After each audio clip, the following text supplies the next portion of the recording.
श्री गुरुदेव दत्त. श्रीमद भगवद्गीतेच्या 10व्या अध्यायावर आपलं प्रवचन सुरू आहे. आज हा 38वा श्लोक आहे. दंडो दमयतामस्मि नीतिरस्मि जिगीषताम् मौनं चैवास्मि गुह्याम् ज्ञानं ज्ञानवतामहम्.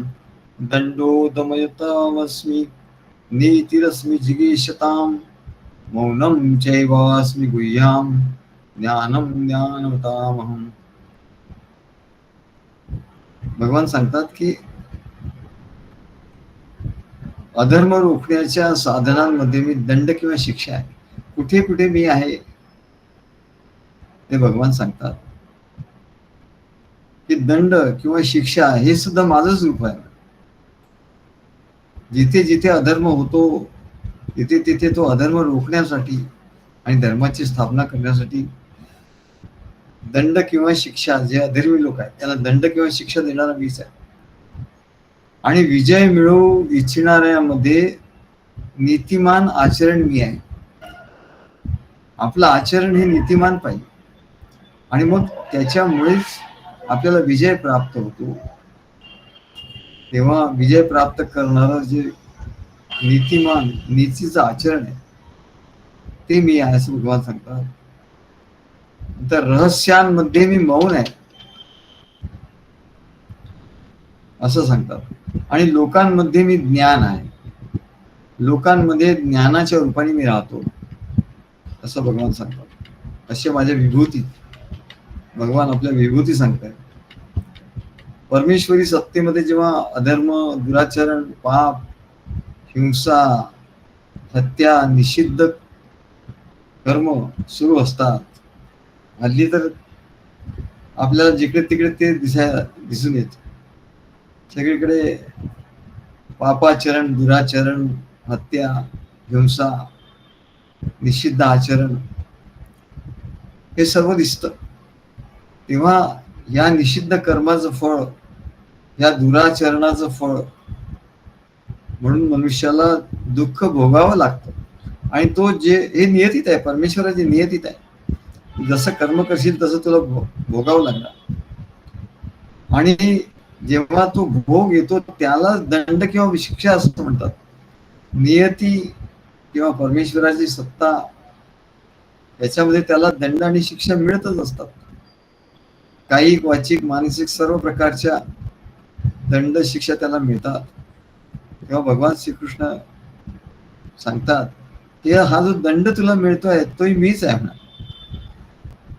त्याच्यामुळे तो दंड तुला जर अशी जाणीव असली की अरे मी असं पापकर्म केलं त्याच्यामुळे मला हा दंड मिळाला, तरी त्याच्यापासून तुला माझीच आठवण होईल, माझं स्मरण होईल. तेव्हा भगवान श्रीकृष्णांनी दुर्योधनाला अनेक प्रकारे उपदेश केला.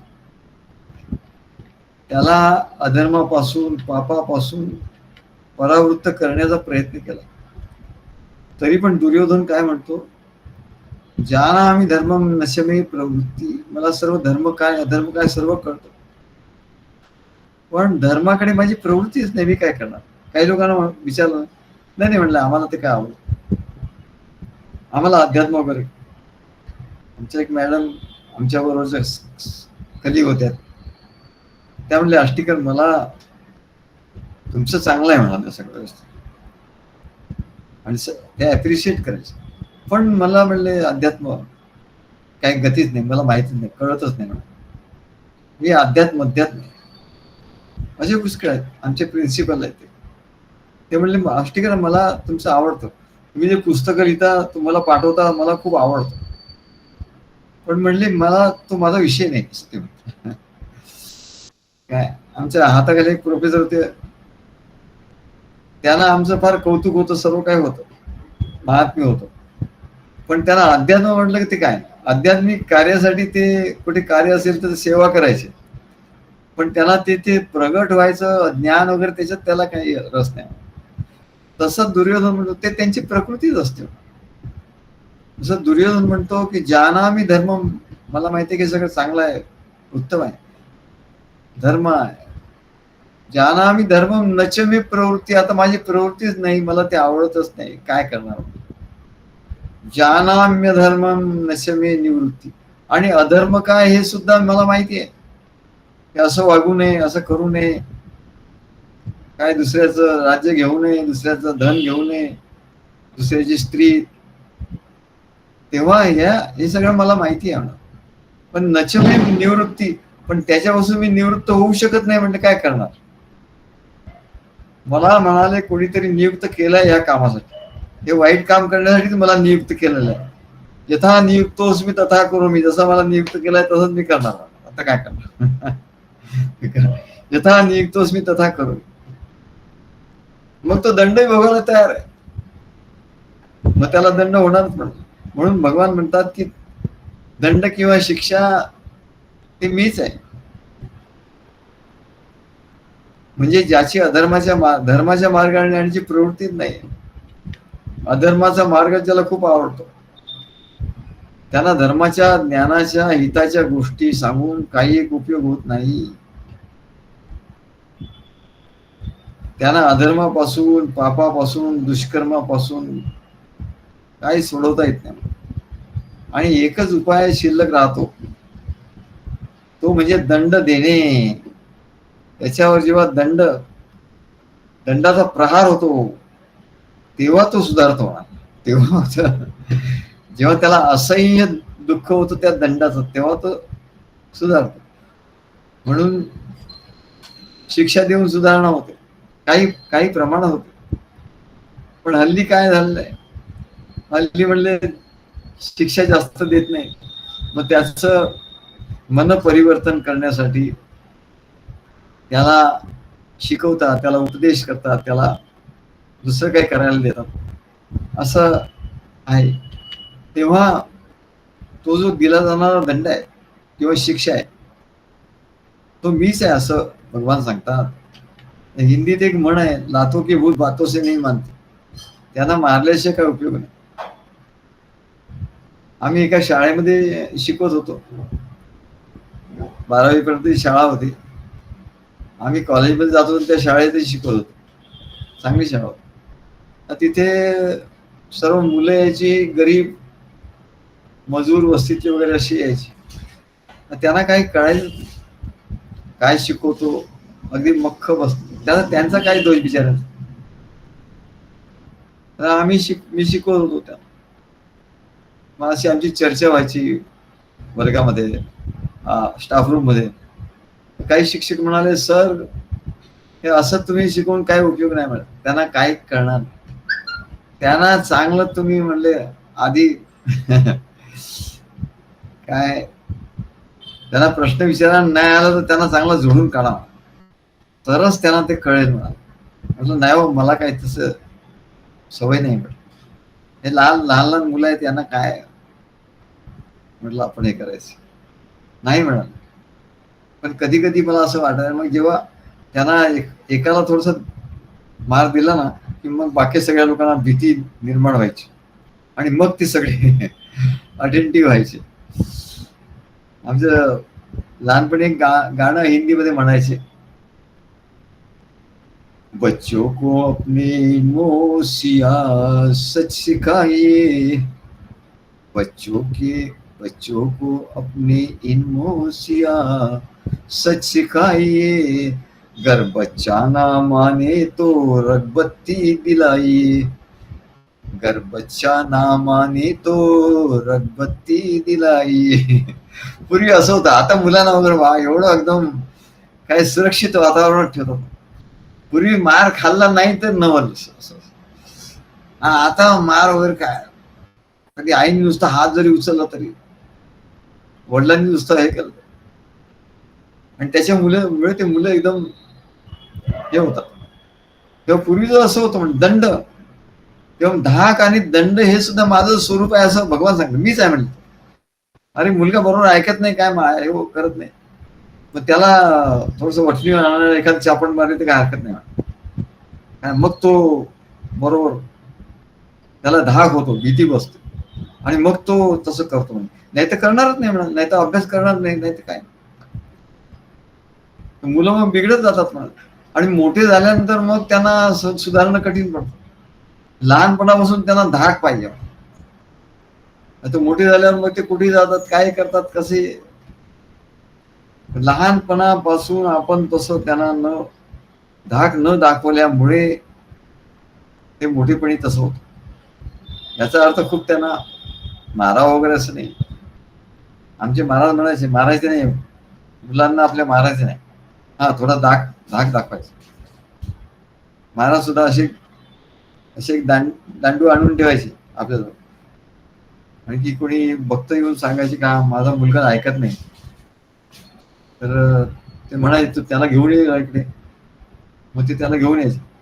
मग महाराज त्याला जरा रागवायचे आणि त्याला ते दंडुक्याची भीती दाखवायची. बघ, त्याचा असा आवाज करायचा, धाड धाड असा. मग तो घाबरायचा. मग लगेच अभ्यास करायला लागायचा. तेव्हा धाक, भीती, दंड, शिक्षा हे म्हणलं काही प्रमाणात करायलाच पाहिजे. सरकारही करतात, पोलीसही करतात, न्यायालय, सरकार, पोलीस हे म्हणले सर्व. म्हणून लोक त्यांना घाबरून असतात म्हणा. नाहीतर तरी एवढं असून सुद्धा लोक काय दुराचरण करतातच म्हणा. दुराचरण पाप. परंतु सरकार, न्यायालय, पोलीस वगैरे, हल्ली तर न्यायालय सुद्धा त्यांच्या बाजूने, काय वकील लोक सुद्धा त्यांच्या बाजूने. म्हणजे ज्यांनी अधर्माला वचक ठेवायचा, शिक्षा करायची, तेच त्याला संरक्षण द्यायला लागेल. आता काय करा.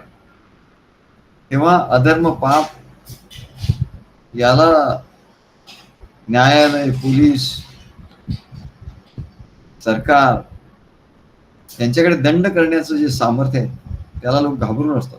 आणि म्हणून अधर्म आणि पाप करायला सहजासहजी ते धजावत नाही. ठाण्याला आमचा एक प्रेस होता आधी, घोडबंदरला होण्याच्या आधी ठाण्याला स्टेशनच्या जवळ असं मी प्रेस घेतला होता. म्हणजे तिथून सर्व कॉलेज जवळ वगैरे, आणि तिथे कामही भरपूर होतं. ते प्रेस घेतला होता. त्या प्रिंटिंग प्रेसमध्ये खूप मोठं मशीन असं आणून लावलं. त्या मशीनला 4 लोक लागायचे सुरू करायला पूर्ण त्या मशीनसाठी. आणि काम वगैरे खूप चांगलं होतं. पण गंमत अशी आहे की ते लोक जे होते, ती 4 माणसं, ते रोज काय त्यांना दारू पिऊन येत असायचे. बरं, माझं कॉलेज असल्यामुळे मी त्यांच्याकडे जास्त लक्ष देऊ शकत नव्हतं. तेव्हा ते दारू पिऊन यायचे. काम दिवसभर काही नाही, संध्याकाळी मी गेलो तर काहीच काम झालेलं नसायचं. मात्र पैसे तर वारंवार मागायचे. आणि पैसे ऍडव्हान्स मागायचे. ऍडव्हान्स दिलं नाही तर काय करायचे, रोज मशीन मध्ये काही ना काहीतरी कुरापती बिघाड करून ठेवायचे. मग काम झालं नाही. का नाही झालं काम? नाही म्हणाल ते मशीन बंद पडलं, काय करणार, अमुक झालं, मग त्या याला बोलवा, नाशिकहून बोलवा, अमुक करा, असं ते त्रास द्यायला लागले. मग मी एक दिवस त्यांना सांगितलं की म्हटलं ऍडव्हान्स पैसे काही मिळणार नाहीत. तुम्ही पैसे कसे येतील, जेव्हा काम आपण लोकांना देऊ, त्यांचं करून, तेव्हाच पैसे येतील ना. पैसे नाही, आधी मीच पैसे देतोय म्हटलं तुम्हाला. तिकडनं तर काम तर काही होतच नाही. आधी काम पूर्ण करा, मग मी पैसे देतो, असं त्यांना सांगितलं. देतो म्हटलं, ऍडव्हान्स देईल काय, पण तुम्ही काहीतरी काम करा ना. तर रात्री मला त्या 4घांपैकी एक मोरक्या होता, त्याचा फोन आला. त्यांनी फोनवर धमकी दिली. म्हणजे आम्ही तुम्हाला बघून घेऊ, असं करू, तसं करू, शारीरिक इजा करू, असं काय ते सांगितलं. तेव्हा मी त्या Rajiv Gandhi institute of management मध्ये MBAच्या मुलांना शिकवत होतो, प्रोफेसर होतो नवी मुंबईच्या तिथे. तर माझा एक विद्यार्थी होता, त्याचे वडील खूप मोठे पोलीस अधिकारी होते. तर ते मी त्याला सांगितलं रे काय असं असं झालं म्हटलं. सर एवढीच गोष्ट ना म्हणलं, काय नाही मी सांगतो म्हटलं, तुम्ही फोन करा म्हणाले मला, मी सांगतो म्हटलं. त्याचा फोन नंबर द्या म्हणले त्या माणसाला. त्या माणसाचा फोन नंबर दिला आणि त्याला एवढा धाक घातला की तो लगेच रात्री 9:30 वाजता मला त्याचा फोन आला. आणि तो एवढा घाबरला आणि एवढा गयावया करायला लागला. आणि एवढी माफी मागायला लागला की काही विचारू नका, एवढा घाबरला असतो काय. आणि म्हणाले, सर तुम्ही एवढी मोठी स्टेप कशाला घेतली, आम्हाला सांगितलं असतं, आम्हाला तुम्ही रागवलं असतात, काय केलं असतं तर झालं असतं. म्हटलं तुम्हाला किती गोष्टी सांगून झाले, काय होतं त्याचा उपयोगच नाही झाला. मग मला असं करावं लागलं. नाही म्हणले आता आम्ही चांगलं काम करू, असं करू. म्हटलं आता काय काम करायचं नाही, तुमचे पैसे घ्या जा. म्हटलं मी दुसरे लोक ठेवी.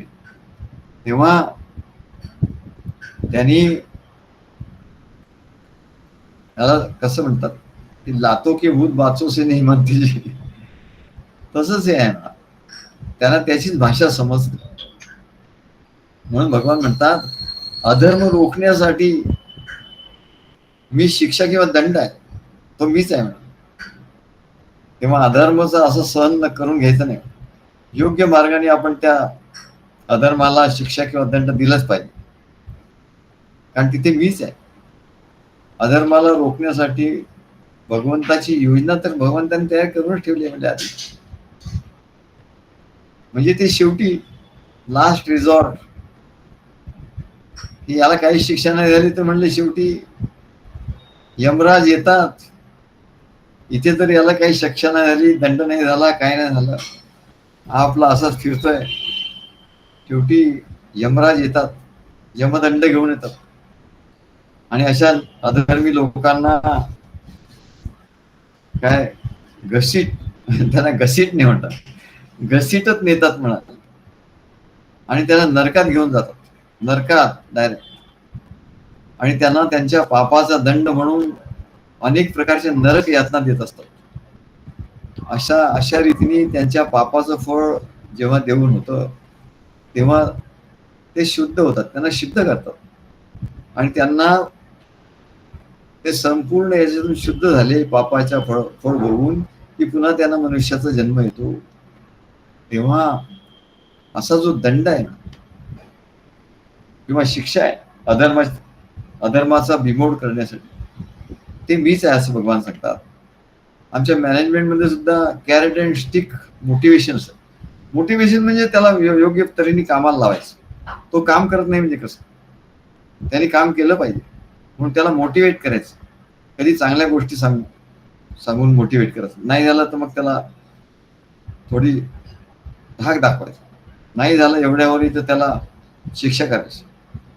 तेव्हा त्याला कॅरेट अँड स्टिक मोटिवेशन असं म्हणतात. अशी गोष्ट आहे. इथे एक माणूस गाढवावर बसून जात असतो आणि ते गाढव एकदम हळू चाललेलं असतो. याला तर घाई असतं, मग आता काय करणार. तर म्हटलं गाढवाला आधी आपण बघूया, काहीतरी आकर्षण दाखवूया, मोटिवेट. त्या गाढवाला कसं मोटिवेट करणार तर गाढवाला काहीतरी खायला दिलं तर ते मोटिवेट होईल. म्हणून त्यांनी काय केलं, अशी काठी पुढे धरली आणि त्या काठीला असं गाजर लावलं आणि ते गाढवाच्या समोर असं थोडंसं पुढे, की त्याला खाता तर येणार नाही पण त्याला असं वाटेल की जवळ आहे अगदी आपल्या, आपण असं एक उडी मारली की लगेच ते आपल्याला मिळेल असं म्हणून तो उडी मारायला जातो. त्याला जोरात चालवावं लागतं, कारण ते तेवढं पुढे जातं, काठी तेवढी पुढे जाते, गाजर तेवढं पुढे जातं आणि त्याचा स्पीड आपोआप वाढतो ते गाजर दाखवलं. आणि म्हणून असं सांगतात की फॉरेन कंट्रीजमध्ये ते मोटिवेशन, लोकांना मोटिवेट करण्यासाठी पर्क्स दिले जातात. तर पर्क्स किती प्रकारचे आहेत, त्यांचा नंबर आहे 150 प्रकारचे. त्यांना आमिष दाखवले जातात. तुम्हाला काय टीव्ही मिळेल, तुम्हाला फ्रीज मिळेल, काय फ्लॅट मिळेल, कार मिळेल, हे मिळेल, ते मिळेल, बोनस मिळेल, अमुक मिळेल काय हे सगळं मिळेल. कशा करता, तर तुम्ही गाढवासारखं काम करा आणि त्याच्यामुळे तो काम करत असतो, नाही तर एरवी तो काम करणार. म्हणून मोटिवेशन त्याला सांगतो, थेरीज ऑफ मोटिवेशन. मग कॅरेट अँड स्टिक, आता त्या गाढवालाही सवय होते की सारखं गाजर दाखवून खायला तर काही मिळत नाही, नुसतं दिसतच म्हणलं पुढे जातं. मग ते गाढव जरा शहाणं होतं, काय त्याला मॅनेजमेंट कळायला लागते यांचं मॅनेजमेंट काय ते त्यालाही कळायला लागतं गाढवाला काय, कारण त्यांच्या सहवासात ते गाढव राहतं, त्याच्यामुळे त्यालाही मॅनेजमेंट कळायला लागतं. तो गाढव विचार करतो हे असं काही आपल्याला काही गाजर मिळणार नाही, तर आपण हळूहळू गेलेलं बरं. मग ते परत हळूहळू जायला लागतं. मग आता याला लक्षात येतं गाढवाच्या मालकाला की गाढव आता त्याला कळलं की याची ही ट्रिक आहे, असं त्याच्या लक्षात आलं. गाढव शहाणं झालं थोडक्यात. मग आता काय करायचं, तर कॅरेट आणि स्टिक, मग तो काठी घेतो आणि त्याच्या पुठ्यावर जोरात मारतो. तेव्हा त्या गाढवाला एकदम गाढव चालायला लागतो, जोरात चालायला लागतो. म्हणजे शिक्षेच्या भीतीने ते गाढव चालायला लागतं. तेव्हा याला कॅरेट अँड स्टिक मोटिवेशन असं म्हणतात. शिक्षा ही मोटिवेट करण्यासाठी, त्याला चालना देण्यासाठी, तो योग्य गोष्टी करायला पाहिजे याची चालना देण्यासाठी तो करत असतो. असं करावं लागतं. आई सांगते बाबांना सांगीन आल्यावर, मग बाबा हे करतील, शिक्षा करतील. मग तो लगेच बाबा येणार, तर लगेच तो पुस्तक काढून बसतो. पुस्तकात काय वाचतो माहिती नाही, मग पुस्तक काढून बसतो. तिकडे बाबा येत आहेत का ते बघत असतो. कधी बेल वाजते, कधी काय, आणि मध्येच आपलं पुस्तक धरतो. किंवा शिक्षेच्या भीतीने असं होतं. किंवा भगवान म्हणतात शिक्षा किंवा दंड मीच आहे. दंडो दमयतामस्मी नीतिरस्मी जिगीषताम. त्याच्यानंतर नीती नियम धोरण. या जगामध्ये नीती नियमाने सगळ्या गोष्टी चालतात. काय चाणक्य नीती, राजनीती, असे बरेच नीती आहेत. विदुर नीती, विदुराने नीती सांगितली. काय अशा बऱ्याच नीती आहेत. तेव्हा नीती नियमाने हे सर्व चाललेलं असतं.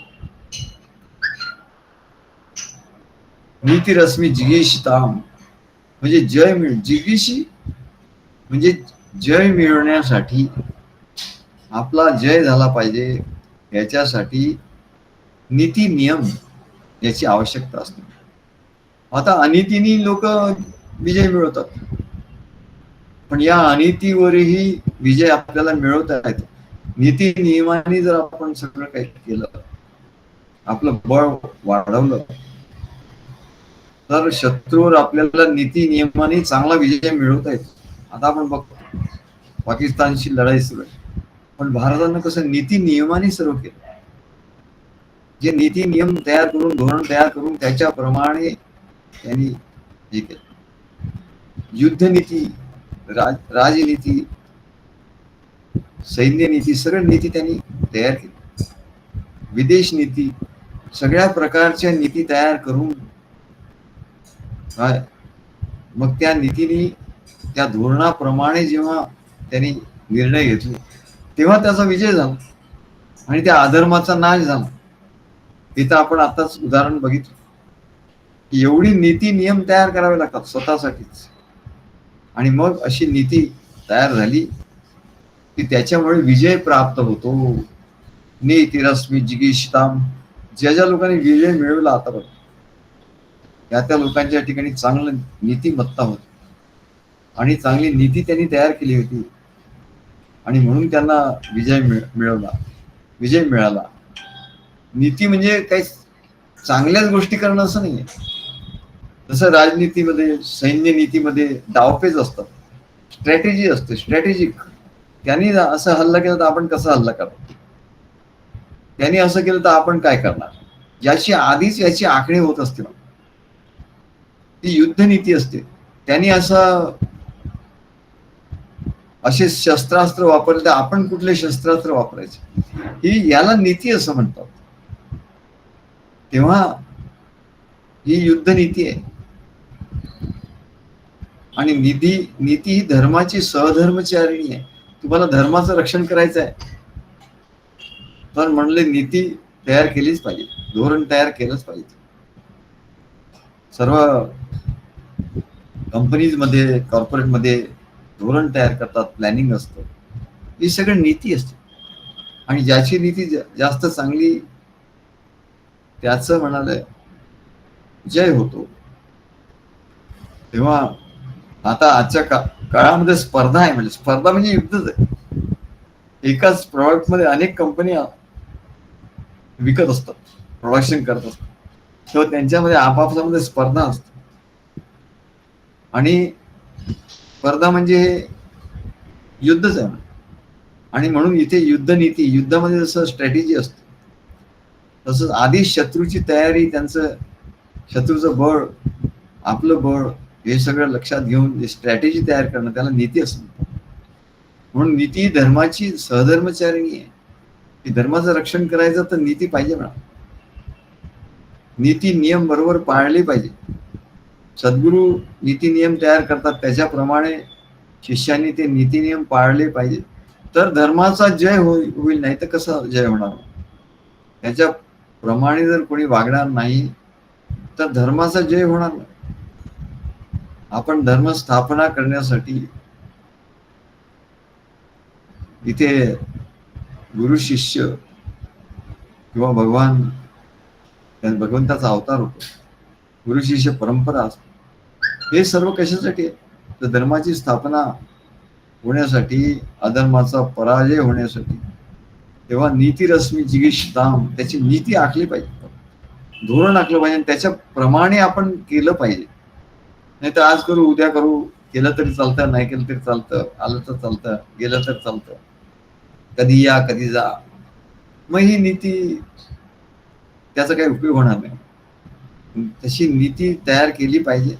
आणि या कार्यामध्ये आपल्या नीती ते तयार करून दिली आहे सद्गुरूंनी आधीच. दत्तगुरूंच्या कार्यात नीती तयार करून दिली, त्याच्याप्रमाणे फक्त आपल्याला वागायचं, तर आपला विजय होणार आहे. विजय विजय शुभ दिनिया, जिंकू माया गुरु कृपया. आपल्याला काय जिंकायचं आहे? मायेला जिंकायचं. आपल्याला कोणी शत्रूला जिंकायचं नाही. कामक्रोधादी शत्रू आहेत म्हणजे त्यांना जिंकायचं. जिंकू माया गुरु कृपया, धर्म खड्ग हाती घेऊ, अधर्म नष्ट दूर पळवू, विजय विजय शुभ दिनिया. जिंकू माया गुरु कृपया, किंवा गुरु कृपेने आपण ही माया जिंकू. तेव्हा आपण जिगीषताम म्हणजे कोण?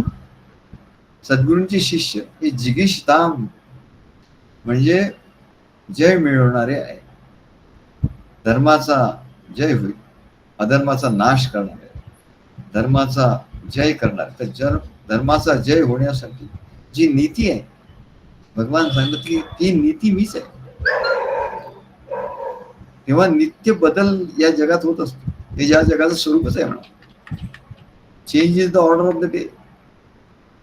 सार काय, असार काय, योग्य काय, अयोग्य काय, धर्म काय, अधर्म काय, पाप काय, पुण्य काय, सदाचरण काय, दुराचरण काय, हे सर्व याचं विश्लेषण करून सांगणारं शास्त्र म्हणजे नीतिशास्त्र. नीतिशास्त्र म्हणजे काय?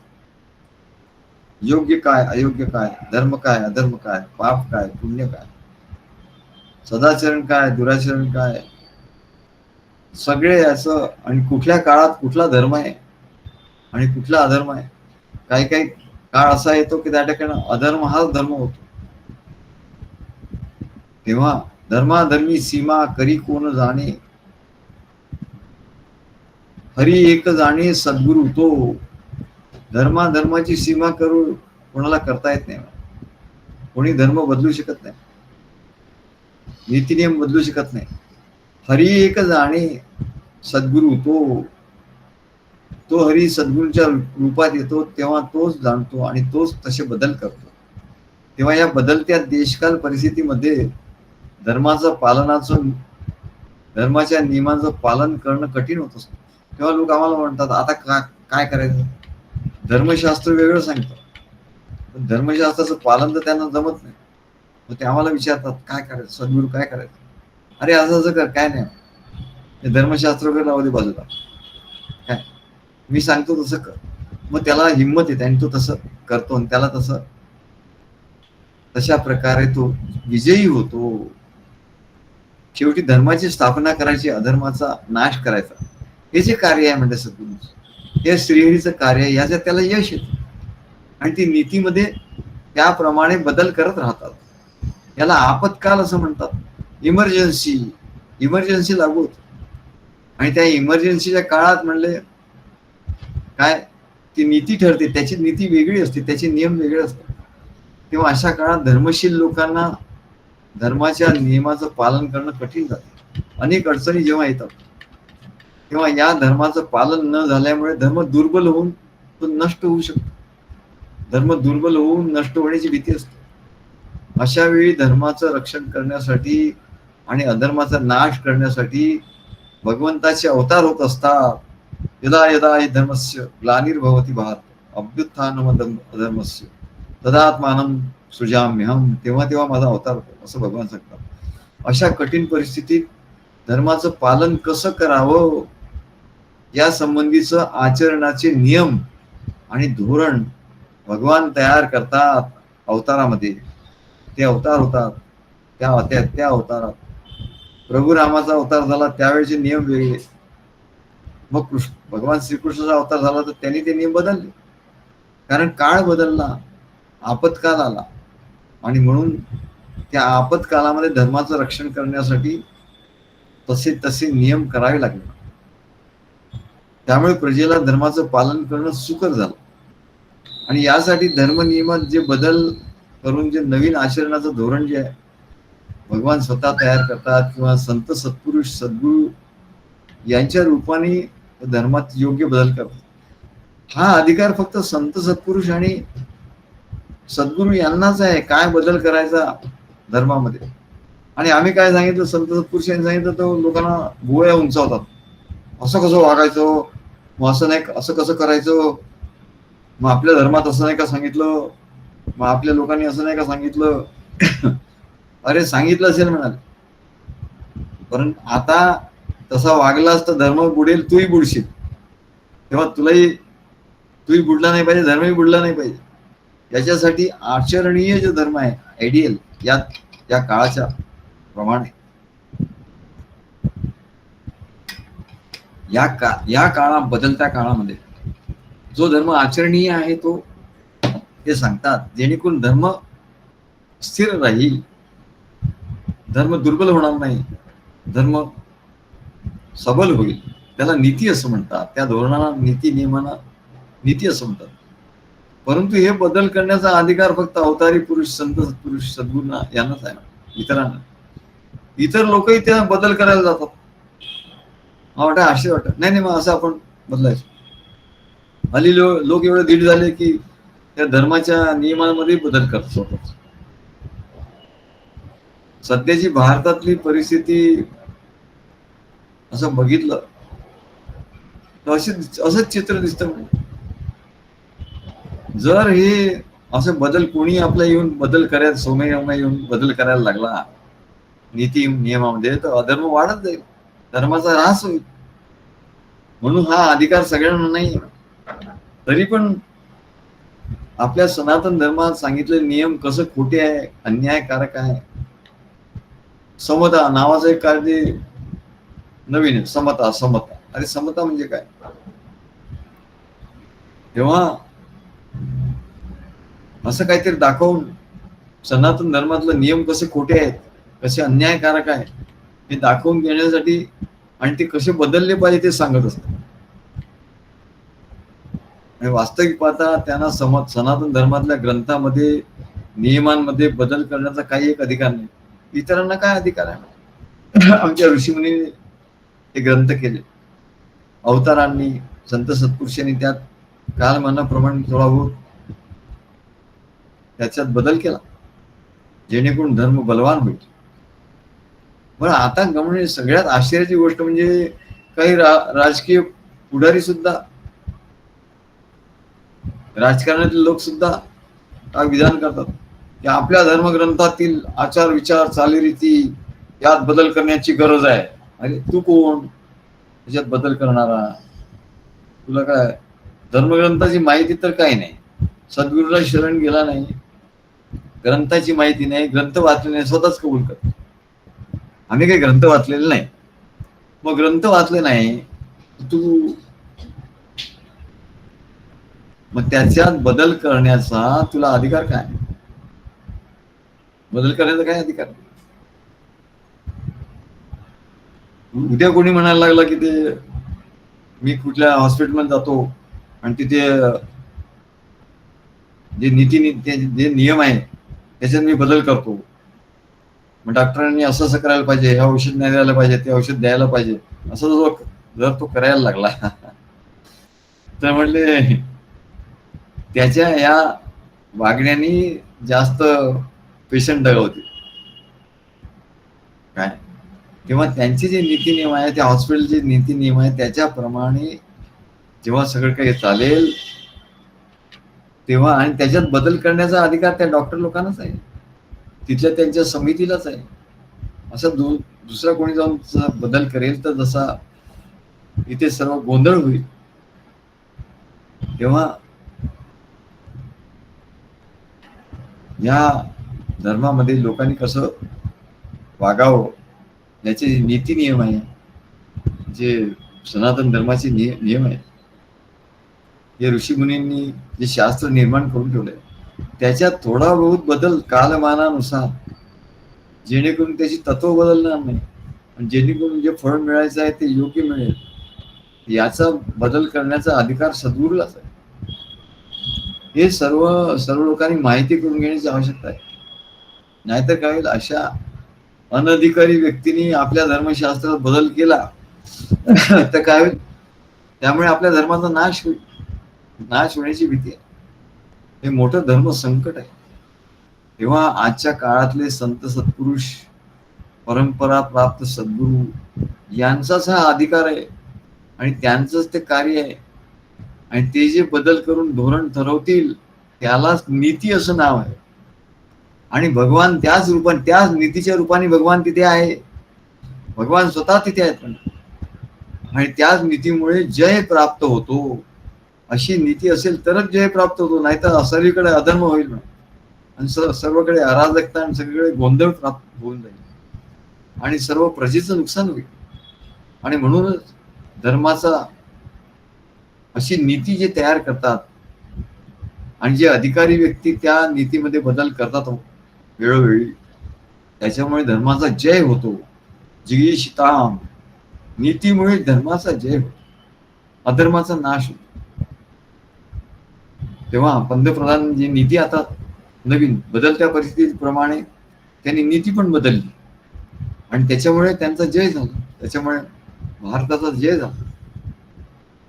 हे नीतीमुळे जय झाला, नीती बदल केला त्यांनी म्हणून तो अधिकार त्यांनाच आहे ना.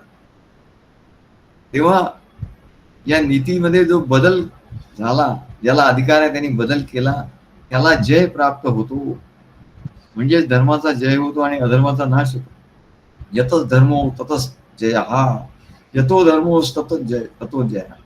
जिथे धर्म आहे तिथेच जय आहे, आणि धर्मात काहीतरी ढवळाढवळ केली तर मग पराभव होईल. तेव्हा अशा नीतीने धर्माचं रक्षण आणि स्थापना झाल्यामुळे धर्माचा आणि धर्माने सदाचरणाने वागणाऱ्यांचा जय होतो. आणि म्हणून भगवान म्हणतात नीतिरस्मिन् जिगीषिताम्, विजय मिळू इच्छिणाऱ्यांमध्ये मी नीतिमान आचरण आहे. नीतिमान म्हणजे चांगलंच आचरण आहे असं नाही. नीतिमान म्हणजे धोरण, म्हणजे स्ट्रॅटेजी. त्यांनी काही वाईट गोष्ट केली तर आपण ते बांगलादेशी तिकडे आले तर त्यांना बरोबर हाकलायचं, ही नीती आहे म्हणते. काय जो अधर्म करेल, जो पापाचरण करेल त्याला दंड देणं, हेच नीती आहे. दंडो दमयतामस्मि नीतिरस्मि जिगीषिताम्, मौनम चैवास्मि गुह्याम, मौनम चैवास्मि गुह्याम, ज्ञानम ज्ञानवतामहम्. आता मौनम तसा, मौनम चैवास्मि गुह्याम. मौन दोन प्रकारचं आहे. एक आध्यात्मिक मौन, ते मौन वेगळं आहे, आणि मौन चैवास्मि गुह्याम म्हणजे गुह्य गोष्टी ज्या असतात, गुप्त गोष्टी ज्या असतात त्या गुप्त ठेवणं, सिक्रेट. जसं सरकार मध्ये गुप्त गुप्तचर यंत्रणा असते, त्या सर्व गुप्त गोष्टी, आपल्या गोष्टी गुप्त ठेवतात आणि बाहेरच्या देशांच्या गुप्त गोष्टी त्या मिळवतात. तसं म्हणले हे गुह्य ज्या गुप्त गोष्टी आहेत त्या गुप्त ठेवता आल्या पाहिजे. भगवान सांगतात की सर्व गुह्य गोष्टीमधलं, गुपितांमधलं जे गुपित रहस्य आहे म्हणलं ते मी आहे. मौन. आणि म्हणून सर्व गुह्यामध्ये, गुपितांमधील गुपित जे आहेत रहस्य काय तर ते ज्ञान आहे. आणि म्हणून आम्ही लिहिलं श्रीमद भागवत रहस्य. ते रहस्य आहे, ते गुपित आहे, ते ज्ञान रहस्यमय आहे. आणि म्हणून ते गुपित ठेवलं पाहिजे. आणि हे ज्ञान नेहमी सत्पात्र व्यक्तीला दिलं पाहिजे. गुपित म्हणजे सगळ्यांपासून कोणाला द्यायचं नाही. ते सत्पात्र व्यक्ती मिळाले तिला ते ज्ञान दिलं पाहिजे.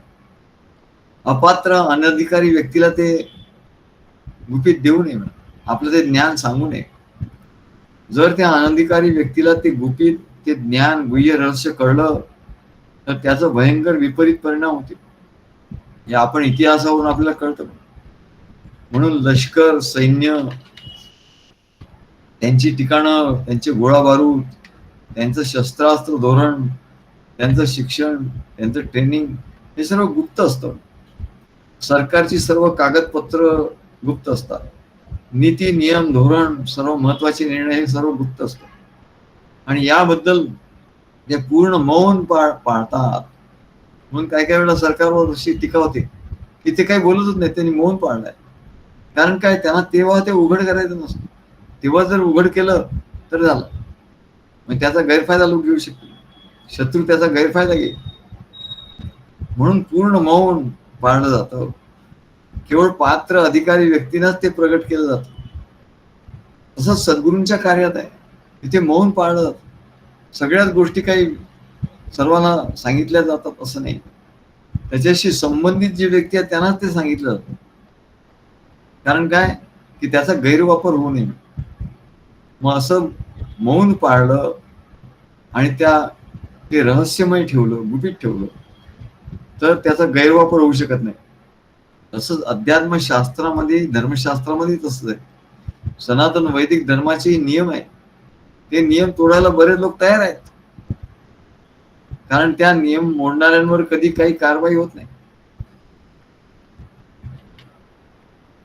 आणि आश्चर्याची गोष्ट आहे ना, सरकारी नियम मोडला तर दंड भोगावा लागतो, कारवाई होते.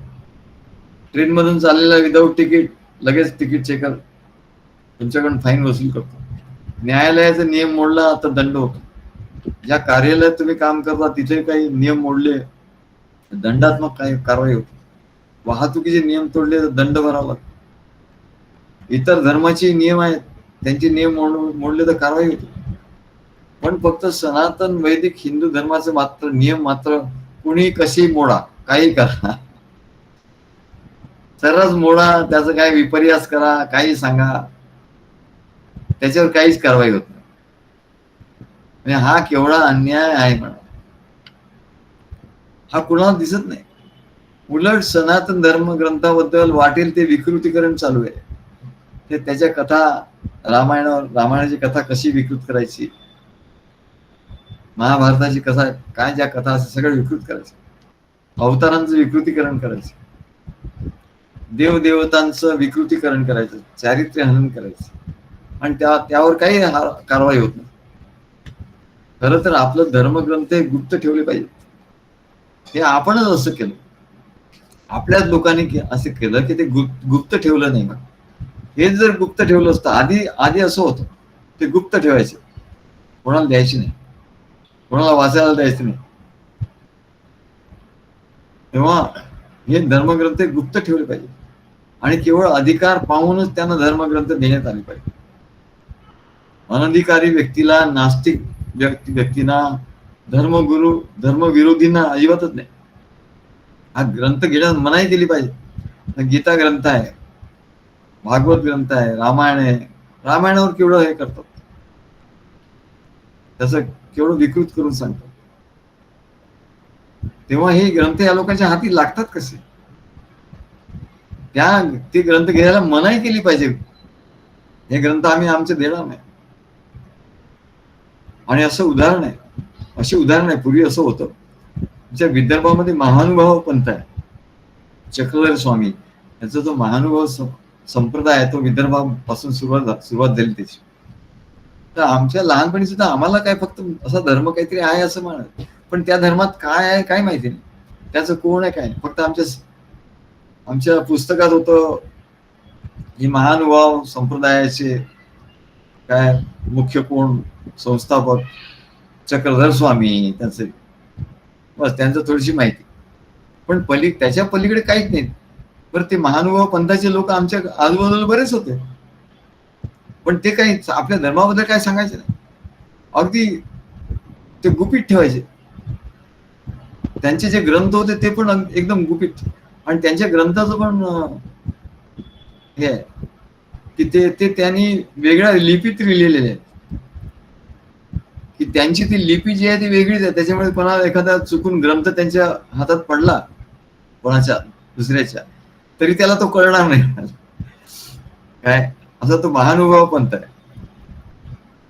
तेव्हा इतरही काही संप्रदायाचे आध्यात्मिक ग्रंथ आहेत, हे त्यांचे सांप्रदायिक मंडळींना दिले जातात, बाहेरच्या व्यक्तींना वगैरे काही नाही, बाहेरच्या व्यक्तींना दिले जातात. तेव्हा त्या गुलाबराव महाराजांच्या मधुराद्वैत संप्रदाय त्यातही काही ग्रंथ एकदम गुपित, हे ते कोणाला देत. मलाही माहिती नव्हतं. मी त्यांचं अमरावतीला गेलो होतो, तिथे त्यांचं पुस्तकं मिळतात. पण अमरावतीवाल्याने मला सांगितलं की तुम्ही तर मुंबईला राहतात, मग तुम्ही पुण्याला जा ना, पुण्याला तिथे अमुक अमुक गृहस्थ आहे, त्यांच्याकडे जाऊन तुम्ही ग्रंथ घ्या, तिथे तुम्हाला मिळते. मग मी अमरावतीहून नागपूरला आलो, नागपूरहून पुण्याला, मुंबईहून पुण्याला गेलो. त्या गृहस्थांना भेटलो. तेव्हा त्यांना म्हटलं मला काही ग्रंथ पाहिजेत. तर ते म्हणाले हा घ्या, कुठले कुठले पाहिजे सांगा मला. त्यांनी सगळे ग्रंथ माझ्यासमोर आणून ठेवले. मग त्याच्यातले मला पाहिजे होते ते मी घेतले विकत. आणि त्यांनी विचारलं आपण कोण काय वगैरे सगळी माहिती विचारली, कुठल्या संप्रदायातली. मी त्यांना सांगितलं, असं सर्व माहिती सांगितली. प्रोफेसर आहे, या अक्कलकोट स्वामींच्या संप्रदायात आहे, आणि असं माझे सद्गुरू होते, आणि त्यांनी मला हा अधिकार दिला प्रवचन करायचं, आणि या परंपरेचा अधिकार, परंपरा पुढे चालवण्याचा हा अधिकार मला दिला, असं म्हटल्याबरोबर मग ते म्हणले तुम्ही नामधारक आहात? हा म्हटलं मी. मग त्याने एकदम मला साष्टांग नमस्कार केला. म्हणले हो, अशी व्यक्ती म्हणले फारच क्वचित दिसते, फारच क्वचित, माझ्याकडे अजून मी पाहिलंच नाही म्हणले अशी व्यक्ती काय. तेव्हा म्हणाले त्यांनी मग म्हणले थांबा बसवलं. तर त्यांनी मला काय गंध, अक्षदा, पुष्प, हार घातला, नंतर शाल दिली, श्रीफळ दिलं, एवढं त्यांनी केलं. म्हणजे ते जाणकार होत. आणि त्यांनी मी माझी जी माहिती सांगितली त्याच्यावरून त्यांना कळलं अरे, आणि त्यांनी नमस्कार केला. आणि ते म्हणाले हे तर ग्रंथ मी तुम्हाला दिले, पण म्हणाले गुलाबराव महाराजांचे आणखी 2 ग्रंथ आहेत ते एकदम गुपित आहे म्हणले, गुप्त, ते कोणालाच देत नाही, ते कोणालाच दिले गेले नाहीत अजूनपर्यंत. म्हणले एवढंच काय, तर आमच्या संप्रदायात जे लोक आहेत, आमच्या संप्रदायात सुद्धा मोठमोठे लोक आहेत, त्यांना सुद्धा ते ग्रंथ दिले गेले नाहीत किंवा त्यांना घेतले नाही. म्हटलं का बरं असं झालं? नाही म्हणजे त्या ग्रंथाच्या पहिलं 2ऱ्या पानावर असं लिहिलंय गुलाबराव महाराजांनी, अटी लिहिल्या आहेत, अटी आणि शर्ती, नियम लिहिले आहेत, नीती नियम. काय की हा ग्रंथ वाचायला अधिकारी कोण? जो सद्गुरूने शरण गेलाय, ज्यांनी सद्गुरूंची सेवा केलेली आहे, आणि जो जिज्ञासू आहे, ज्याला जो परंपरेचा अधिकारी आहे, ज्याला सद्गुरू म्हणून त्या परंपरेचा अधिकारी सद्गुरूंनी केलेला आहे, त्यांनीच फक्त हा ग्रंथ वाचावा. इतर कोणी जर हा ग्रंथ वाचला, त्याला माझी शपथ आहे, असं लिहून ठेवलं. त्यांनी जर हा ग्रंथ वाचला, नुसतं एवढं नाही लिहिलं, तर म्हणाले त्याला महापाप लागेल, महापाप. आणि लिहिलंय मातृगमनादी महापाप जे म्हणतात ते लागेल असं लिहिलं त्या ग्रंथावर. बघितलं तर ते बघून ते वाचून लोक कोणी घेतच नाही. कोण घेणार हो एवढं. ते म्हणाले की म्हटलं तुम्ही वाचला का. नाही म्हणले मी पण हा ग्रंथ अजून वाचलेला नाही. फक्त ते ठेवलेले आहे. म्हणजे आता मला मोठी काळजी वाटते का हा कोणाच्या हातात लागू नये म्हणून तुम्ही म्हणाले अधिकारी पुरुष आहात. तुम्हाला मी हा ग्रंथ देणार मला खूप आनंद झाला आणि ते 2 ग्रंथ त्यांनी आम्हाला दिले. त्याच्यात खूप गुह्य अशा गोष्टी लिहिलेल्या आहेत. आणि आश्चर्य म्हणजे आमच्या महाराजांनी जे गुह्य सांगितले ती सर्व गुह्य त्या त्या ठिकाणी त्याच्यामध्ये आहेत की जे कोणाला कळायला माहितीच नाही. अशा अशा गोष्टी त्याच्यामध्ये आहे की एवढे ग्रंथ सगळे प्रगट आहे. कोण कोण सांगतायत म्हणजेच प्रगट आहे म्हणजे त्याच्यात गुह्य नाही काही. त्याच्यात काहीच नाही. ते कोणी वाचतं एकमेकाला सांगतं एवढं. म्हणून सांगतात भगवान की गुह्य ते ज्ञान ते मी आहे. तेव्हा त्यांनी आम्हाला ते ग्रंथ दिले आणि आम्ही ते ग्रंथ मग आणले. ते कोणाकडे त्यांनी आश्चर्य म्हणजे ते कोणी त्यांनी पण वाचले नाही. सगळ्यात आश्चर्य म्हणजे ते ग्रंथ आपल्याला आपली माझी वाट बघत आणि आमचे महाराज सांगायचे अरे ग्रंथ जो व्यक्ती अधिकारी आहे त्याच्याकडे ग्रंथ आपोआप येतात. आमच्याकडे आता हे तर आम्ही विकत घेतले आणि आमच्याकडे आले पण ते 2 ग्रंथ. ते निमित्त झालं आम्ही ग्रंथ विकत घ्यायला गेलो याचं निमित्त झालं पुण्यात. पण ते 2 ग्रंथ आपल्याला आम्हाला मिळायचे होते गुप्त ग्रंथ काय आणि म्हणून आमचं त्यांच्याकडे जाणं झालं. तेव्हा महाराज म्हणायचे अरे ग्रंथ सुद्धा ग्रंथ हे ब्रह्म आहे. म्हणजे अक्षर ब्रह्म आहे. ग्रंथ हे अक्षर ब्रह्म आहे.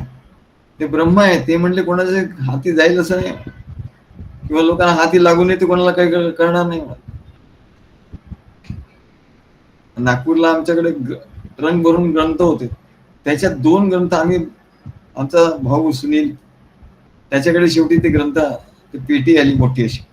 त्याच्यात तो म्हणाला याच्यात तुला काय ग्रंथ बघ तुम्हाला काय पाहिजे असेल तर बघा.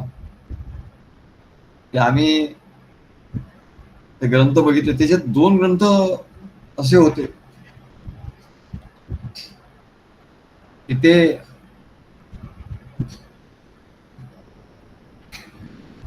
ते ग्रंथ एकदम गूढ ग्रंथ होते. गूढ आणि गुप्त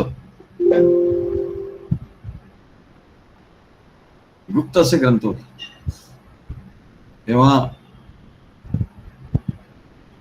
ते आम्ही बघितले अरे हे एवढं आपल्याकडे कसं काय बरं. ते कोणी वाचलेलं नव्हते. मी सुनीलला विचारलं तू वाचलं का. नाही मामा म्हणले मी काय वाचलं. कोणीच ते ग्रंथ वाचलेलं नव्हतं. म्हणजे ते ग्रंथ सुद्धा असं असतं की कोणाच्या हातात पडत नाही म्हणा. अनधिकारी व्यक्तीच्या हातात पडत असं आमचे महाराज सांगायचे. आणि त्याच्याकडे ग्रंथ येतात. आता आमच्याकडे ग्रंथ येतात. कोणी कोणी आम्हाला ग्रंथ देऊन जातं. मध्ये एक गृहस्थ आले होते मग आम्हाला काय ग्रंथ वेदाचे ग्रंथ घेऊन 4 वेदाचे ग्रंथ देऊन गेले. आता आम्हाला माहितीच नाही की आता आपण वेद वाचावा की काय असं आम्ही काही ठरवलं नव्हतं. पण ते वेदांचे ग्रंथ देऊन गेले. आमच्याकडे लोक येतात आणि बघतात एवढी पुस्तकं आहेत. मी म्हणतो अहो याच्यातली जवळ 95% जे ग्रंथ आहेत ते सर्व लोकांनी मला दिलेले आहेत. त्यात त्यांना आश्चर्य वाटतं. याच्यातले विकत घेतलेले फारच कमी आहे म्हटलं. पण सगळे आलेले कसे आले माहिती नाही. लोक मला आणून कोणीतरी येतो हे ग्रंथ घ्या. तेव्हा शब्द ब्रह्म आहे. कोणाच्याही हातात ते जात नाही. एक गुह्य ग्रंथ असतात ते कोणाच्या हातात जात नाही. तेव्हा त्यांनी आमचा सत्कार केला आणि ते आम्हाला ग्रंथ दिले. खुद्द गीतेमध्ये असं लिहिलेलं आहे. भगवान श्रीकृष्णाने अर्जुनाला सांगितलं की ज्ञान अत्यंत गुह्य आहे. अत्यंत गोपनीय आहे. आणि तो जो तपश्चर्यावान नाही जो अभक्त आहे जो सद्गुरूंची सेवा करणारा नाही आणि जो संत सत्पुरुषांची निंदा करणार आहे त्याला तू कधीच देऊ नकोस. इदम तेना तपस्काय ना वक्ताय कदाचन न चाशुषवे वाच्यम न च माम योग्य सुयती. तेव्हा आमची याच्यावर एक गोष्ट ती कोणाला देऊ नका. जो तपश्चर्यावान नाही, जो अभक्त आहे, भक्तिवान नाही, जो सद्गुरूंची शिव नचाशुषवे वाच्यम, जो सद्गुरूंची संत सत्पुरुषांची सेवा करत नाही त्याला हे देऊ नये. नच माम योग्य सुयती, जो अपमान करतो, जो मोठ्यांचा अपमान करतो, असूया करतो, त्याला म्हणाले द्यायचं. तेव्हा याचा अधिकारी, ज्ञान घेण्याचा अधिकारी पाहिजे. आमचे महाराज होते पवीच्या गेस्ट हाऊस मध्ये, IIT चे गेस्ट म्हणून ते होते. तिथे त्यांचं प्रवचन होतं, झालं होतं. ते रशियन लोकांनी ते बांधलेलं होतं, रशियन टेक्नॉलॉजी. आणि पवई लेक, तिथून असं पवई लेक छान असं दिसत. तर त्या पवई लेक त्या तिथे हिरवळीवर त्या मैदानामध्ये चिन्मय मिशनचं एक मोठं पेंडाल त्यांनी टाकला होता. आणि त्यांचे गीता ज्ञान यज्ञ होत असतात.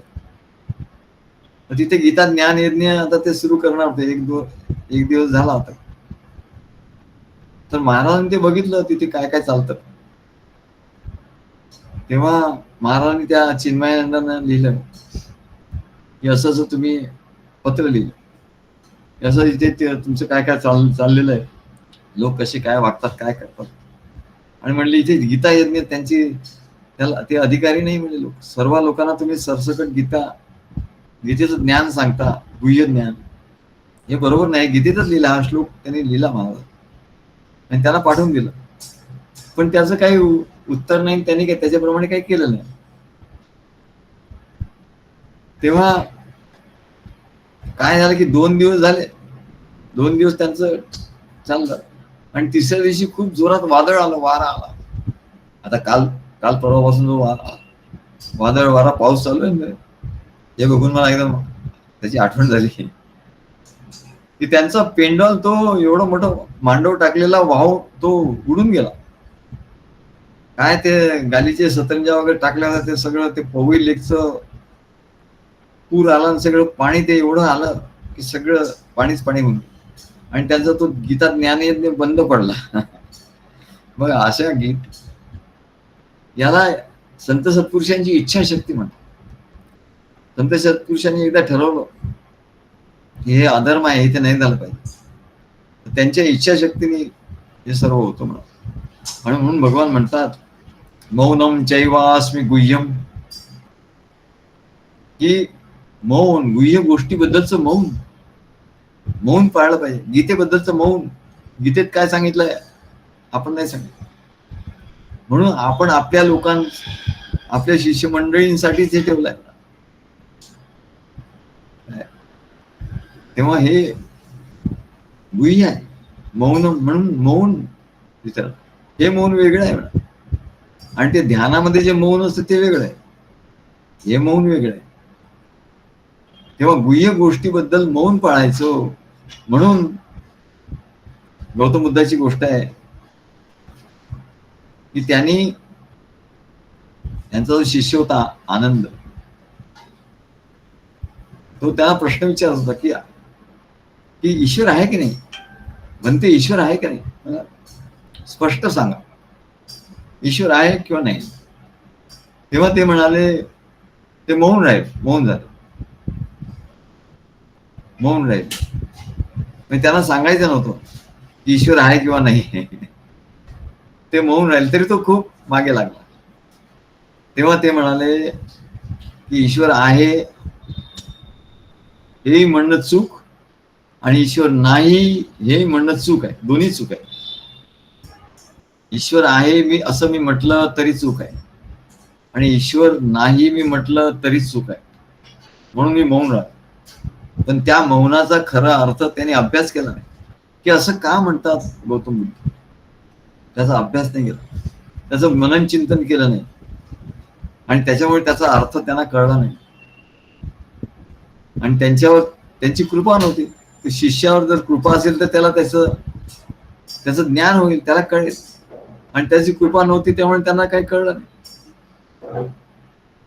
मी ईश्वर आहे असं म्हटलं तरी चूक होईल आणि नाही आहे असं म्हटलं तरी चूक होईल, म्हणून मी मौन राहतो. गुरुस्तु मौनम व्याख्यानम शिष्यम प्रज्ञास्तु केवळ.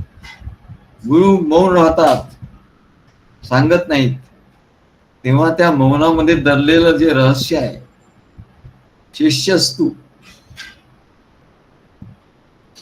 छिन्न संशय, हा त्याचे जर संशय छिन्न भिन्न झाले असतील, आता त्याच्या ठिकाणी जर संशय राहिलेले नसतील, शंका राहिलेल्या नसतील, तर ते ज्ञान त्याला होतं सद्गुरूच्या कृपेने, नाही तर नाही होत. म्हणून त्यांनी सांगितलं, त्याचं उत्तर दिलं नाही त्यांनी, किंवा उत्तर दिलं ते असं की ईश्वर आहे म्हटलं तरी चूक आणि ईश्वर नाही म्हटलं तरी चूक. मग आम्ही याचा अर्थ काढला असं त्यांनी काय म्हटलं असं, का म्हटलं असं? ईश्वर आहे म्हटलं तरी चूक कसं? ईश्वर आहे तर तू बघायला नसेल, मग सांगा कुठे बघू? लगेच प्रश्न येईल ना. ईश्वर आहे तर दाखवा. दाखवता तर येत नाही तो. ईश्वर आहे, लोक लगेच म्हणतात ईश्वर आहे ना मग दाखवा, म्हणून आहे म्हटलं नाही चूक, कारण लोक म्हणतील दाखवा, पण तू दाखवता येत नाही. आणि तू बघायचा प्रयत्न करेल, त्याच्या डोळ्यांनी प्रयत्न करेल, त्याची जी इंद्रिय आहेत, डोळे आहे का, डोळ्यांनी बघायचा प्रयत्न करेल ईश्वर कुठे आहे का, कानाने ऐकायचा प्रयत्न करेल त्याचं काही बोलणं ऐकायला येतं का, हे लोक सांगतात. ब्रह्मांड तुमच्याशी बोलेल. अरे कसलं ब्रह्मांड बोलतंय? ब्रह्मांड काय बोलत नाही, तुझं मनच तुझ्याशी बोलतंय. तुला फसवत आहे. ब्रह्मांड वगैरे काय बोलत नाही. काय ब्रह्मांडातून तुला उत्तर मिळणार आहे? असं कसले उत्तर मिळत? ब्रह्मांडातून काही उत्तर मिळत. तेव्हा ईश्वर जर बोलत असला, ईश्वर नाही म्हणणंही गलत, ईश्वर आहे म्हणणंही गलत. आहे म्हटलं तर तो बोलतो असं होईल आणि मी ऐकतो असं होईल. मग तो ईश्वर एक व्यक्ती होईल. ईश्वर तर व्यक्ती नाहीये. काय म्हणजे सांगणार कसं, कळणार कसं? ईश्वर बोलतो म्हणतो, आम्हाला ऐकायला येतं. ईश्वर बोलतो, आम्हाला ऐकायला येतं. ईश्वर दिसतो, आम्हाला काही प्रकाश दिसतो, आम्हाला आणखी काही काही दिसतो. म्हणजे ईश्वर म्हणजे ईश्वर वस्तू झाला. ईश्वर वस्तू आहे का? नाही. ईश्वराला तुम्ही विशेष केलं, विशेष. ईश्वर हा सर्वसामान्य आहे. ईश्वर हा सामान्य आहे. ईश्वर हा विशेष नाही. या जगातील गोष्टी विशेष आहे. विशेष म्हणजे काय? ज्याला बघता येतं, शब्द स्पर्श रूप रस गंध, त्याचा गंध येतो. ईश्वराचा गंध येतो का? तुम्ही चंदन लावतात त्याचा गंध येतो, ईश्वराचा गंध नाही.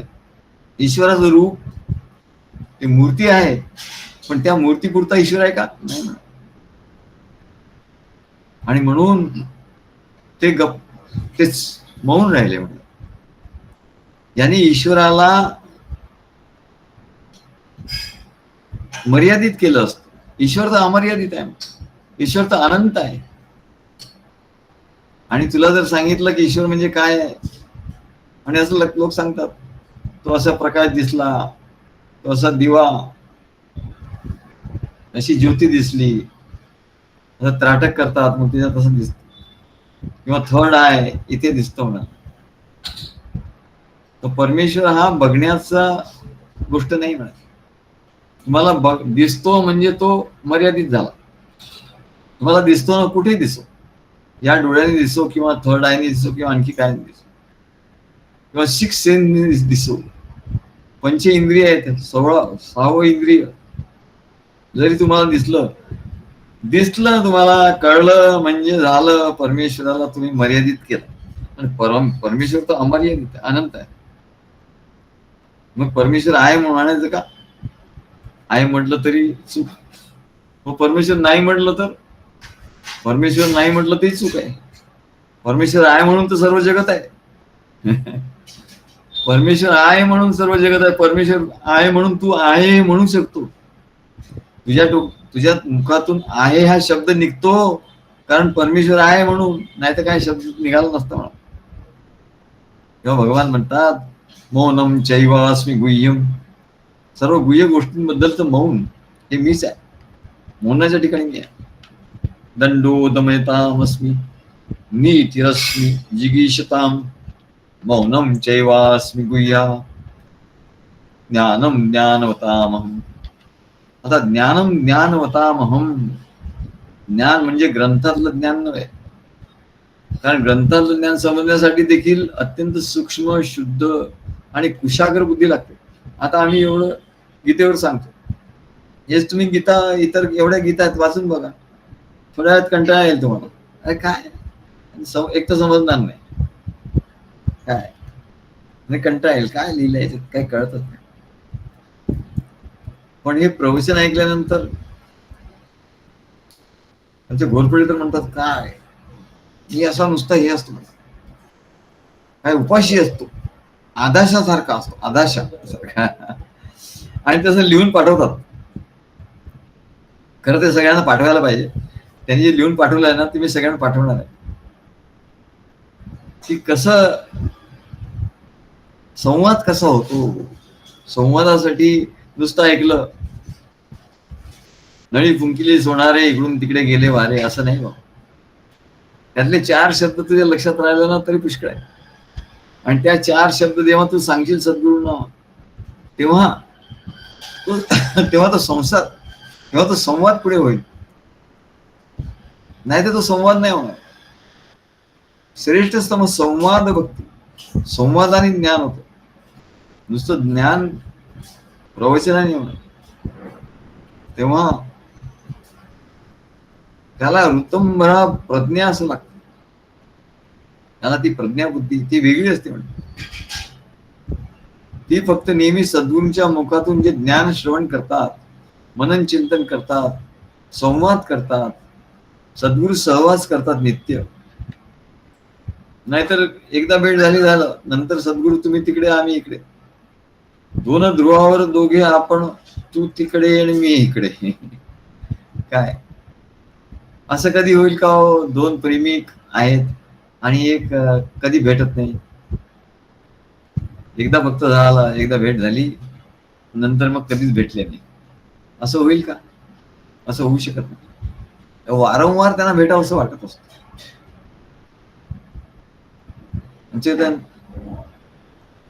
अमिता नार्वेकर त्या म्हणाल्या मला भेटायला यायचं तुम्ही सद्गुरू, तुमचं मला हे पाठवा म्हणाले.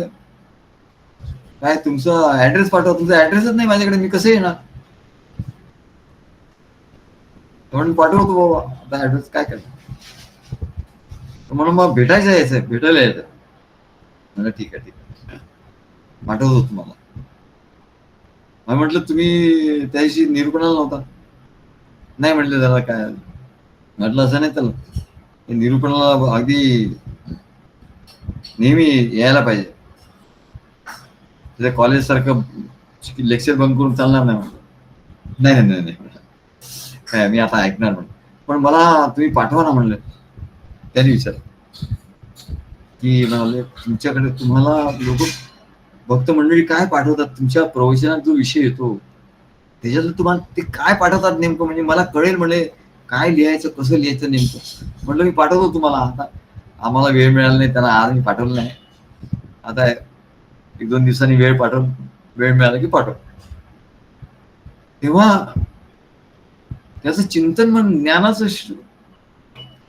श्रवण चिंतन मनन हे झालं पाहिजे. ज्ञानम ज्ञानवताम अहम, कारण मी कुठे सांगितलं, अरे ज्ञानवान लोकांमधलं ज्ञान मी आहे. जे सद्गुरूंचा सहवास करतात, सद्गुरू दिलेली साधना करतात, सद्गुरूंची संगती करतात, त्यांच्याशी संवाद करतात, त्यांनी जे ज्ञान सांगितलं त्याच्याबद्दल संवाद करतात, तेव्हा त्यांच्या ठिकाणी दीर्घकाळाने ते ज्ञान निर्माण होतं. तेव्हा त्यांच्या ठिकाणी दीर्घकाळाने जेव्हा ते ज्ञान होतं तेव्हा तिथे मी आहे असं भगवान सांगतात. अरे त्याला मी प्राप्त होतो. इतर लोकांच्या बुद्धीत काही प्रकाश पडत नाही. ज्ञानाचा प्रकाश पडतो. जसा बिंबग्राही शुचिमणी तसा लोष्ट नसतो. जसा बिंबग्राही शुचिमणी तसा लोष्ट नसतो. कसं मराठी आहे बघ. ते संस्कृत वाटेल लोकांना. आजकालच्या लोकांना, आजकालच्या कवींना सुद्धा हे कळणार नाही. जसा बिंबग्राही, जसा बिंब ग्रहण करणारा आरसा. बिंबग्राही म्हणजे आरसा. मग तुम्ही आरसा म्हणा ना, बिंबग्राही कसा म्हणतो. जसा बिंबग्राही, मग याला काव्य काय म्हणणार म्हणले. काव्य म्हणजे कसं असतं. बिंबग्राही म्हटल्यानंतर अरे वा हे काव्य. शुचिमणी तसा, शुचिमणी का म्हणता म्हणाल. शुचिमणी मणी म्हणजे आरसा. जसा बिंबग्राही शुचिमणी, शुचिमणी, शुची म्हणजे शुद्ध, एकदम स्वच्छ आरसा शुचिमणी तसा लोष्ट नसतो. आता लोष्ट काय म्हणजे भानगड आहे म्हणा. जसा बिंबग्राही शुचिमणी तसा लोष्ट नसतो. लोष्ट म्हणजे काय तर मातीचं ढेकूळ, त्याला लोष्ट असं म्हणतात. तर सूर्य म्हणले, सूर्य असं फरक करत नाही म्हणले की तो आरसा आहे म्हणून त्याच्यावर मी माझा प्रकाश टाकेल आणि तो मातीचा ढेकूळ आहे म्हणून मी त्याला प्रकाश देणार नाही, असा भेद सूर्याच्या ठिकाणी नाही. तसं म्हणले सद्गुरूच्या ठिकाणी, संत सत्पुरुषांच्या ठिकाणी असा भेद नाही की याला ज्ञान झालं पाहिजे त्याला ज्ञान झालं नाही झालं पाहिजे. हे सर्वांना सारखं ज्ञान देतात. परंतु गडबड कुठे होते म्हणले. जसा बिंबग्राही शुचिमणी तसा लोष्ट नसतो. जसा एखादा आरसा आहे त्याच्यात प्रतिबिंब पडतं लगेच, तसं म्हणले मातीच्या ढेकळावर प्रतिबिंब पडत नाही. तसं म्हणले एखादा शिष्य असतो त्याच्या ठिकाणी ते ज्ञान लगेच प्रतिबिंबित होतं. तो सांगतो, त्याचं बिंब दाखवतो. हरीला दावा तुम्ही असा. सद्गुरू हे बघा हे आहे. सद्गुरू म्हणतो वा वा छान श्रवण, गुप्त ठेव, कोणाला सांगू नको. तो म्हणतो नाही कोणाला नाही सांगणार. मग सद्गुरूच सांगतात दुसऱ्याला, अरे त्यांनी असं लिहिलेलं होतं. ते गुप्त ठेवत नाही म्हणा, ते सर्वांना सांगतात. काय ते काय गुप्त ठेवत, त्याला सांगतात तू गुप्त ठेव. बरोबर आहे, त्यांनी आपलं सांगितलं नाही पाहिजे, नाही तर तो अहंकार होईल. पण सद्गुरू सर्वांना सांग, अरे ते बघा त्याच्या ठिकाणी प्रतिबिंब लगेच पडलं आणि तुझ्या ठिकाणी नाही पडलं, एवढे वर्ष तू ऐकतो.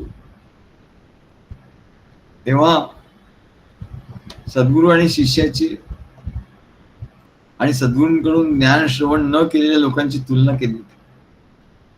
सद्गुरूंचा शिष्य सद्गुरूंचं ज्ञान आपल्या बुद्धीत ग्रहण करण्याची क्षमता प्राप्त करून घेतो आणि इतर लोक ते आणि तो ज्ञान परावर्तित करण्याची, आणि तो ज्ञान परावर्तित करतो, त्याचं मनन चिंतन करतो. परावर्तित करतो म्हणजे काय, मनन चिंतन करतो. म्हणजे सद्गुरूंना आधीच दाखवतो, परावर्तित करतो. बघा सद्गुरू तुमचं ज्ञान,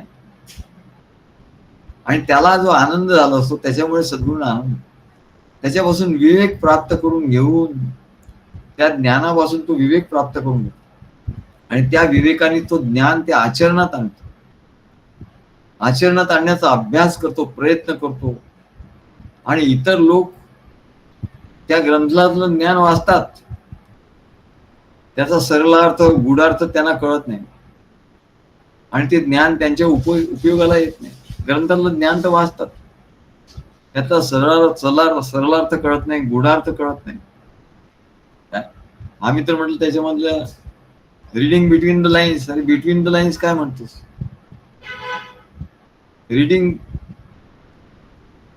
the whole line and reading between the words, reading between the words and reading inside the words. म्हणजे त्या शब्दाच्या मध्ये जाऊन तिथे त्याच्यात काय अर्थ आहे, त्याच्यात काय गूढार्थ आहे, तो आपण शोधून काढला पाहिजे.